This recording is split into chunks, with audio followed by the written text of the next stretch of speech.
விஜய் வந்து நிவின் கிட்ட வந்து நீங்கள் களைப்பா இருக்கீங்க, நீங்கள் முதல்ல கிளம்புங்க ப்ரோ, ரொம்ப தேங்க்ஸ் அப்படின்னு சொல்லிட்டு அனுப்பிச்சிடுறாரு. நிவின் வந்து விஜயோட மாற்றத்தை கண்டு ரொம்ப வந்து அதிர்ச்சி அடைகிறாரு. அடுத்து வந்து இங்கே என்ன பண்ணுறாரு, யமுனா கிட்ட வந்து பேசுகிறாரு. யமுனா கிட்ட நடந்த விஷயத்தெல்லாம் பற்றி கேட்குறாரு. அப்போது நடந்த விஷயத்துக்கு எல்லாத்தையுமே யமுனா சொல்கிறாங்க. இந்த மாதிரி வந்து நிவினை நான் விரும்பினேன், உயிரா அவரை நான் காதலிக்கிற மாமா, அவர் இல்லாமல் என்னோட வாழ்க்கையே கிடையாது. ஆனால் அவர் அதை புரிஞ்சுக்காம வந்து வெயிட் பண்ணுறேன்னு சொல்கிறாரு ஒருத்தருக்காக. அப்படின்னோடனே யாருக்காக, காவேரிக்காகன்னு சொன்னாரா அப்படின்னோன்னா, ஆமாம் மாமா, எப்படி உங்களுக்கு தெரியும், சரி சொல்லு, அதுக்கப்புறம் என்ன நடந்தது, இந்த மாதிரி காவேரிக்காக வந்து நான் வெயிட் பண்ணுறேன், அதனால் உன்னை ஏற்றுக்க முடியாதுன்றாரு. அக்கா வந்து ஹோப் கொடுக்காம எப்படி அவர் வந்து இப்படிலாம் யோசிப்பார், நீங்களே சொல்லுங்கள், அப்போ அக்கா மேலே தானே தப்பு, அக்கா ஏன் இப்படிலாம் பண்ணுறான்னு எனக்கு ஒன்றுமே புரியல அப்படின்னு அதிர்ச்சி அடைகிறாரு. எப்படி நீ இப்படிலாம் உங்கள் அக்காவை பற்றி யோசிக்கிறேன்னு எனக்கு தெரியல, உன் அக்கா பற்றி உனக்கு தெரியாதா, அவள் எப்படிப்பட்டவன்னு சொல்லிட்டு, அவெல்லாம் வந்து அப்படிலாம் சொல்கிறதுக்கு சான்ஸே கிடையாது, அவள் ஏன் கூட வாழ்ந்துட்டுருக்கா, அவள் எப்படி அப்படி சொல்லுவா, அதான் மாமா எனக்கே புரியல, இங்கே பாரு, இதுக்கப்புறம் உன் அக்கா பற்றி தப்பாக பேசாத யமுனா, இது ரொம்ப பெரிய தப்பு, உன் அக்கா அப்படிப்பட்டவ இல்லைன்னு உனக்கு தெரியாதா, கூட பிறந்தவளை பற்றி இப்படிலாம் பேச தப்பு இல்லையா அப்படி சொல்லிட்டு அட்வைஸ் பண்ணுறாரு.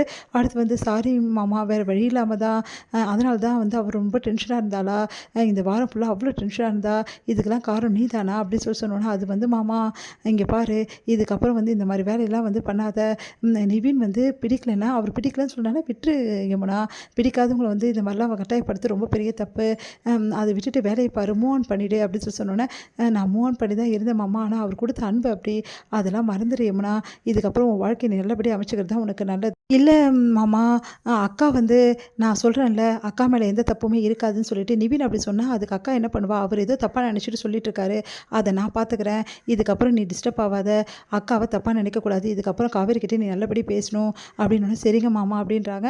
அடுத்து வந்து காவேரி வந்துடுறாங்க. காவேரி வந்தோடனே என்ன பண்ணிட்டு இருக்கீங்கன்னு, மாமா நிறைய அட்வைஸ் கொடுத்துட்டாருக்கா, ஆனால் இந்த மாதிரி மாமா கிடைக்க, வீட்டுக்காரர் கிடைக்க நீ கொடுத்து வச்சுருங்கக்கா அப்படின்னோடனே, ரொம்ப தான் கொடுத்து வச்சுருக்கணும் அப்படின்றாங்க.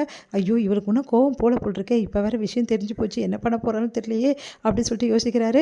அடுத்து வந்து சரி யமுனா கிளம்பலாமா அப்படின்னு சொல்லிட்டு, டிஸ்சார்ஜ்லாம் வந்து பேசிட்டியா காவேரி அப்படின்னா, பேசிட்டேன் கிளம்பலாம் அப்படின்னு சொல்லிட்டு கிளம்புறாங்க. அப்போ வந்து சரி யமுனா வந்து ரொம்ப டயர்டாக இருக்கா, பின்னாடி உட்காரட்டும், நீ வா காவேரி முன்னாடி உட்காந்துக்கோ அப்படின்னு சொல்லிட்டு கூட்டின்னு போகிறாரு.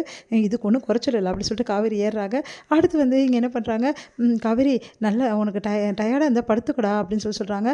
சரிக்கா அப்படின்னோடனே, நான் வேணா பின்னாடி வரட்டுமா, எதுக்கு காவேரி யமுனா தான் நல்லா படுத்திருக்கால, எதுக்கு காவேரி பின்னாடி போகணும் அப்படின்றாரு. அதை பார்த்துட்டு இப்படி முறைக்கிறாங்க. உடனே யமுனா சிரிக்கிறாங்க, எனக்கு ஒன்றும் பிரச்சனை இல்லைக்கா அப்படின்னு சொல்லிட்டு. அடுத்து வந்து இங்கே வந்து வீட்டுக்கு வந்து இறங்குறாங்க. இறங்கினோன்னே யமுனா ஏன் ஒரு மாதிரி இருக்கா அப்படின்னு சொல்லிட்டு ஓடி வந்து கங்கா பார்க்குறாங்க.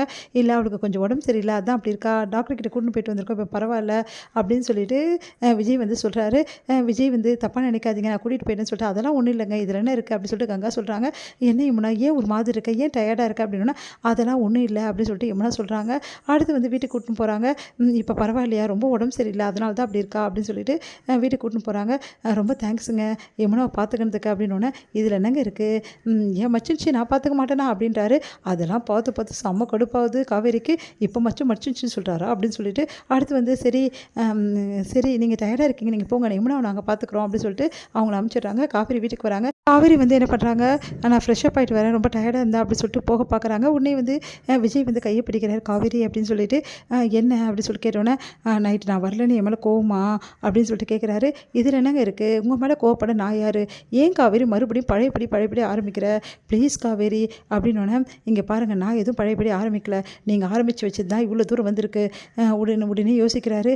எனக்கு தெரியும், உனக்கு எல்லா உண்மையும் தெரிஞ்சு போச்சுன்னு சொல்லிட்டு, தெரியுதுல்ல, அப்போ அமைதியாக இருங்க அப்படின்றாங்க. அதெல்லாம் அமைதியாக இருக்க முடியாது காவேரி அப்படின்னு சொல்லிட்டு விஜய் வந்து காவேரியோட கையை பிடிக்கிற, விட போகிறீங்களா இப்போ இல்லையா அப்படின்றாங்க. அதெல்லாம் விட முடியாது, ப்ளீஸ் காவேரி என்னை மன்னிக்க மாட்டியா அப்படின்னு சொல்லி கேட்டோன்னே, நான் யாருங்க உங்களை மன்னிக்கிறதுக்கு, அதெல்லாம் தெரியாது, நீ மன்னிச்சு தான் ஆகணும், நான் எப்படியும் அந்த டைமில் அந்த மாதிரி சொல்லிட்டேன் நிவின் கிட்ட, நீங்கள் ஹோப் கொடுத்ததால் தான் இவ்வளோ பிரச்சனை உருவாயிருக்கு, அதெல்லாம் எனக்கு புரியுது காவேரி, ப்ளீஸ் காவேரி என்னை மன்னிச்சுடு, நான் எப்போ சொன்னதுக்கு இப்போ பிரச்சனை ஆகுது எனக்கு, நான் என்ன பண்ண முடியும், அப்போ வந்து நீ நிவின் கூட போனால் நல்லாயிருக்கும் அப்படின்னு சொல்லிட்டு, அதனால் நீங்கள் யாருங்க, ஏன் என்ன முடிவு பண்ணுறதுக்கு, நான் யார் கூட போகணும்னு சொல்லிட்டு, உங்களுக்கு என்ன, இந்த அக்ரிமெண்ட் முடிச்சு நான் போயிடணும் அவ்வளோ தானே, நான் போக போகிறேன், அதுக்காக ஏங்க இப்படிலாம் பண்ணுறீங்க அப்படின்றாங்க. தெரியும் காவேரி, உன் மனசு ஃபுல்லாக நான் தான் இருக்கேன்னு சொல்லிட்டு, அது மட்டும் கிடையாது, ஏன் மனசு ஃபுல்லாகவும் நீ தான் இருக்க, கூடிய சீக்கிரம் வந்து இது நான் உனக்கு வந்து நிரூபிப்பேன், அக்ரிமெண்ட் முடியும் போது உனக்கு நான் கண்டிப்பாக அந்த அக்ரிமெண்ட்டை உன் கண்ணு முன்னாடியே வந்து நான் கிழிச்சு போடுவேன், அந்த நாளுக்காக தான் நான் வெயிட் பண்ணிகிட்ருக்கேன் அப்படின்னு யோசிக்கிறாரு.